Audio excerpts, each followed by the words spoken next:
writers, we would all love to be listened to the way that Havel was listened to, you know, in his time. I mean, in his time and place. There's a way in which I sometimes wonder, would George Balanchine be George Balanchine if he hadn't had that company?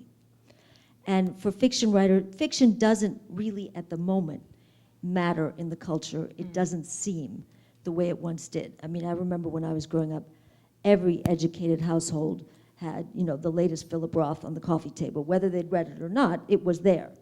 You know, and Philip Roth was a controversial matter at dinner parties.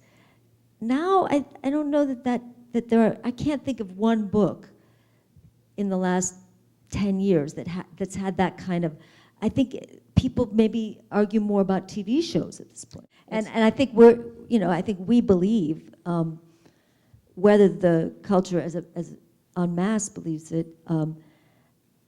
that there's something to be gained from fiction that really cannot be obtained anywhere else. I mean, there's so much that The Wire can give you. You know, there's great acting, there's an actor can inflect, there's fabulous things, but the one thing that fiction really does have a hold on is it gives you a sort of vantage into a deep internal life.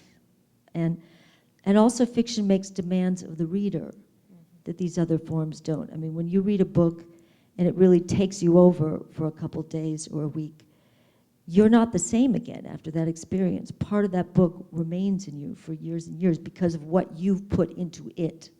Real reading is a much more demanding activity. It's not accidental that we, you know, watch TV before we knock out at night.